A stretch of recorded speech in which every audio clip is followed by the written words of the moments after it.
niveau de la condition physique, votre âge métabolique, 29. C'est la première fois que je vois un sportif de haut niveau à cet âge-là. À 40 ans, je m'imaginais avec ma grosse bedaine et finalement, je trouvais ça assez cool de pouvoir me dire tiens, je peux me confronter avec des gens qui ont 10 ans, 15 ans de moins et pouvoir les battre. En sport, ça va vite. On peut vite penser qu'un mec, ça y est, il est out. Non, pour moi, c'est pas une excuse. Salut à tous, j'espère que vous allez bien. Aujourd'hui, je vous propose de rencontrer Geoffrey Voisin qui est devenu numéro 1 français de son sport après 40 ans. Et pas n'importe quel sport, il s'agit de l'Aerox. Pour ceux qui ne connaissent pas, en gros, c'est un peu la nouvelle course extrême à la mode.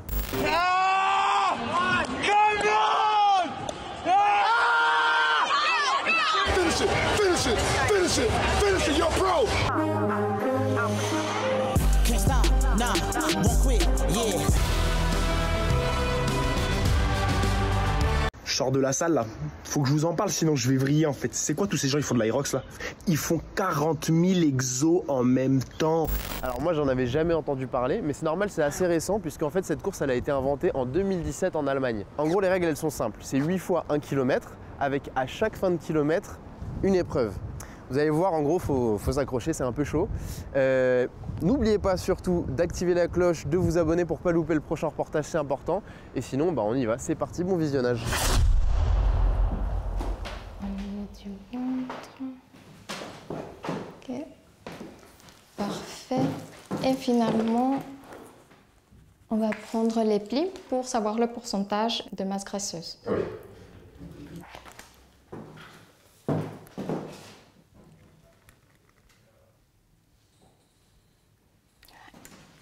Voilà, c'est bon, vous pouvez vous habiller. Et on va voir au niveau des résultats.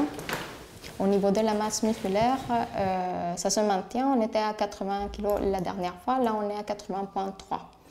Et conditions physiques, bah, c'est toujours pareil, 9, ça correspond à athlète très musclé avec un faible pourcentage de masse graisseuse. Et votre âge métabolique, 29.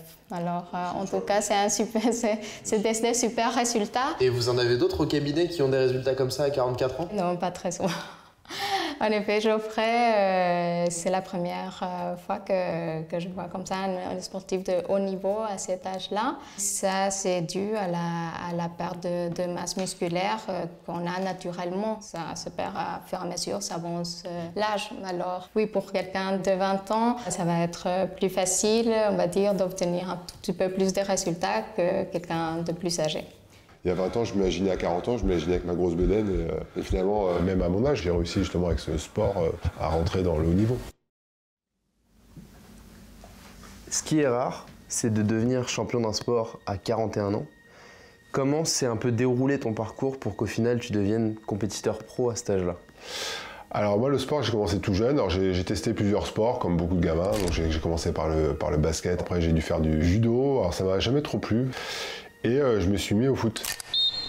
Et là, c'était la révélation parce que c'était vraiment le sport que je voulais faire. Et je vivais foot, j'adorais le foot à la télé. J'avais l'objectif de devenir professionnel dans ce sport. Je voulais que mes parents m'inscrivent au sport-études. Il fallait quand même avoir un niveau correct à l'école pour pouvoir faire le sport-études. C'était pas mon cas. Je pense que j'aurais vraiment réalisé à 16-17 ans que je ne serais jamais professionnel. J'ai espéré jusqu'au bout, mais ça s'est pas fait, quoi. Alors là, je fais les études audiovisuelles pendant 2 ans. Bon, ça débouche sur pas grand-chose. Après, je me retrouve un peu bloqué. Je suis inscrit nulle part. Et il se trouve à ce moment-là que j'ai un pote qui me dit « Tiens, écoute, il y a une école qui prépare au métier du sport. » Et je dis à ma mère « Écoute, j'ai pas d'école, j'ai rien. Qu'est-ce que je fasse à 17 ans ?» Et c'est là qu'elle me dit « Bah écoute, vas-y, fonce. » Et à ce moment-là, je décide, avec ce diplôme en poche, de travailler. Donc je suis parti en tant que géo au Club Med pendant 6 ans.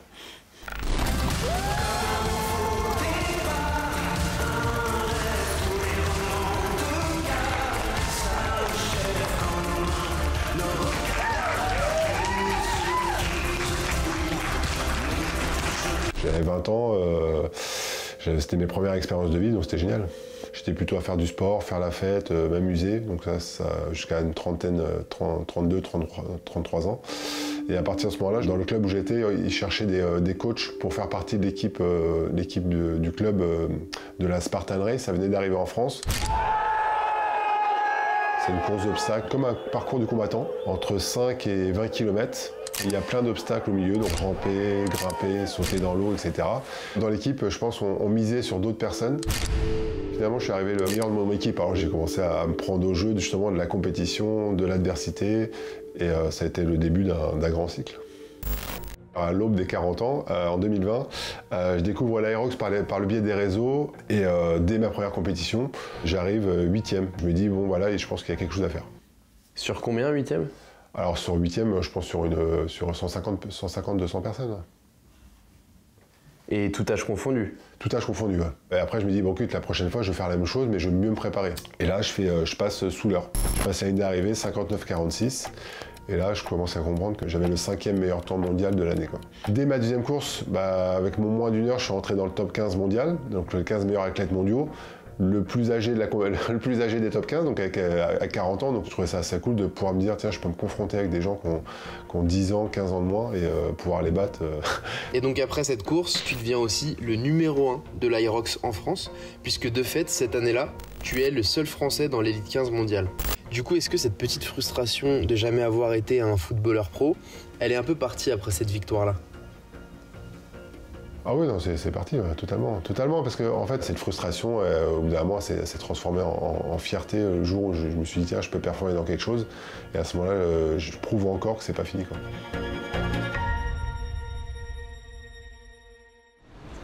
Dans 7 jours, c'est la grande compétition d'Aerox, alors j'ai rejoint Geoffrey à la salle d'entraînement pour qu'il me montre les 8 épreuves de la course, parce que si je veux bien pouvoir suivre le jour J, il faut au moins que je comprenne les règles. Le premier exercice, c'est ici d'ailleurs, juste derrière moi, c'est le skieur. Et je vais venir tout simplement tirer vers le bas, pendant 1000 mètres. Ensuite, tu enchaînes sur 1 km de course. Après, à chaque fois, on refait 1 km de course, donc il n'y a pas de question à se poser. Après chaque exercice, 1 km de course. Après, tu fais un autre exercice qui est le sled push. Donc c'est 200 kg qu'on va devoir pousser pendant 50 mètres. Et à la fin de chaque exercice, tu prends combien de temps de pause? En fait, il n'y a pas de pause. Le tout, c'est de faire toutes les épreuves et de passer une ligne d'arrivée. Il n'y a pas de temps limite. Après, évidemment, si on fait un chrono, plus on s'arrête, plus on diminue ses chances de faire un chrono. Donc l'idée, c'est de jamais s'arrêter. On prend un minimum de pause. Alors, troisième exercice, c'est le sled pull. Et tu penses arriver combienième à cette course? À Paris, j'aimerais bien terminer premier. Clairement, j'y vais pour gagner. Il y a quoi comme exercice derrière? On a les burpees. Alors autant dire que là, je rigole beaucoup moins sur les burpees. Ça a été élu mouvement le plus horrible de la planète, même de l'univers en fait. Cinquième épreuve. Rameur. Tu t'entraînes combien de fois par jour? 2 fois par jour, 5 jours par semaine. C'est beaucoup de courses à pied, parce qu'évidemment, la plus grosse partie de l'aérobic, c'est d'essayer de courir. Ça représente 5 fois de la course par semaine, de la musculation, 2 à 3 fois par semaine. Ça prend beaucoup de temps. Après, ça reste un plaisir, mais c'est vrai qu'on le fait vraiment pour l'objectif final. C'est quoi le 6e exo? Alors le prochain, c'est le farmer carry. Bon, ça va encore, c'est l'épreuve la plus rapide. Ensuite, on a les fentes. Le challenge ultime, c'est les wall balls. C'est 100 wall balls, donc c'est de jeter 100 fois la balle sur une cible. Et ça en a détruit plus d'un. C'est bon. Quand c'est fini, on est content. On flirte toujours des fois avec le moment où le cerveau il dit ok, tu peux arrêter, arrête tout là et t'es pas obligé de faire ça, pourquoi tu t'infliges tant de souffrance? Et au final, à la fin, c'est tellement une libération et une fierté et surtout quelque chose d'extraordinaire quand tu passes la ligne d'arrivée, surtout quand tu l'as passé d'une manière où tu t'es donné à 200%. Mais c'est vrai que c'est toujours... c'est ça qui est paradoxal sur ce sport, c'est qu'on se fait mal, mais en même temps, on est heureux, quoi.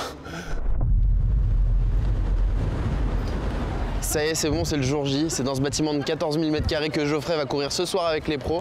Donc en tout, c'est 20 000 participants sur les 5 jours de compétition. C'est assez énorme, vous allez voir à l'intérieur, il y a de la musique à fond, des gens fit de partout. Enfin bref, on espère qu'il va gagner, on va le rejoindre tout de suite.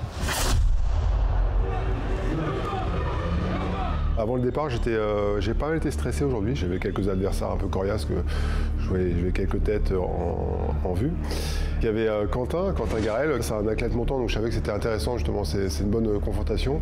Il y avait Louis Pavie, qui a bien monté en niveau, qui a un gros gabarit. Et il y a eu Théo, super runner, c'est la nouvelle génération, je crois qu'il a 22-23 ans, et justement c'est bien de voir aussi des jeunes qui montent bien.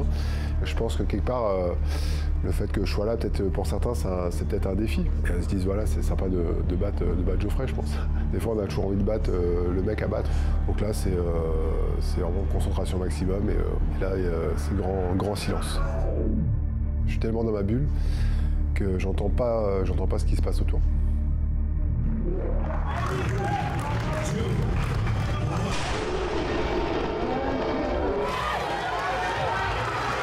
Arrivé au ski, là je garde mon plan de course. Le plan de course, c'est de rester dans mes allures. Pas plus, pas moins, même si je vois que j'ai un petit peu de retard. Je sais très bien, parce que je suis arrivé quelques secondes de retard par rapport au premier. Je me dis, bon, c'est pas grave. Je dois repartir 3 ou 4e à ce moment-là. J'essaie de recoller tranquillement au train. J'arrive 3e au sled push. Toujours Quentin devant, et à ce moment-là, je crois qu'il a presque une longueur d'avance de sled, donc ce qui est énorme, ce qui met quand même un coup au moral, même si c'est pas une fin en soi, parce que ça représente une vingtaine de secondes.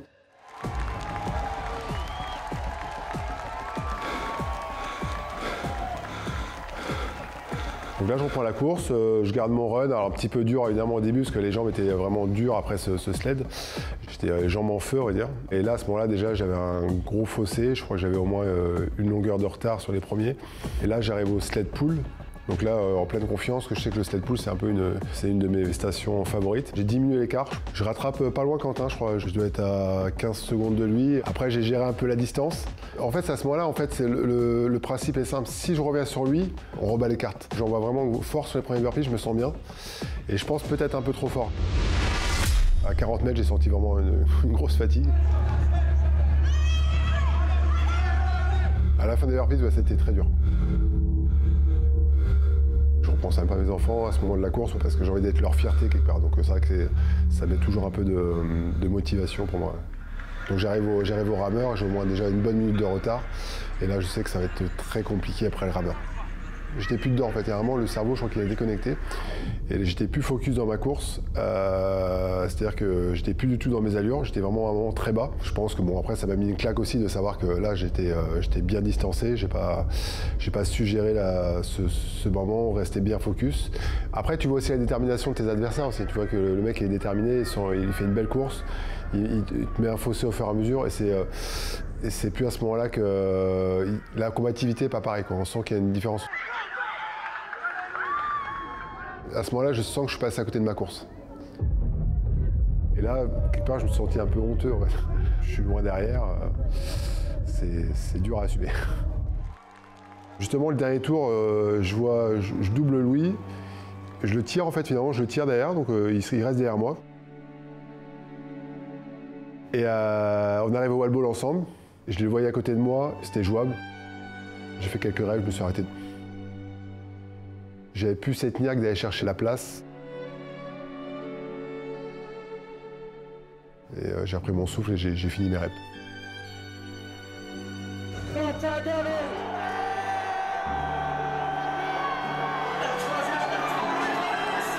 il m'a devancé et là, la désillusion, je marche déçu du résultat évidemment. Je crois que je termine 4e. Donc là, je suis tombé un peu de haut ce soir. Ce soir, ça a été un peu le coup de massue. À la fin, à l'arrivée, je me dis pas c'est parce qu'ils sont jeunes qu'ils sont devant moi. C'est juste qu'ils ont été meilleurs que moi, ça c'est clair. Mais je me dis pas, je trouve jamais l'excuse, je veux pas me donner une excuse d'âge en fait. Pour moi, c'est, je vois un exemple en trail où il y a un Français qui est sorti dans les meilleurs qui a 50 ans. Et à l'extrême, je suis aussi Ronaldo qui a 40 ans et qui est mec, il est encore au top de sa forme. Et on se dit ouais, en fait, si on a une rigueur dans sa vie, si on est carré dans ce qu'on fait, bah pourquoi pas durer. Tu finis en 1h03, et les gens disent ah ouais, qu'est-ce qu'il a le mec, il est fini. En sport, ça va vite, hein. On peut vite penser qu'un mec, il a fait une mauvaise course, ça y est, il est out. Mais clairement, à 40 ans, on est encore capable de se challenger avec des plus jeunes. Et je ne trouverai jamais l'excuse de l'âge, en tout cas. Même si on me le dit, mais non, pour moi, c'est pas une excuse.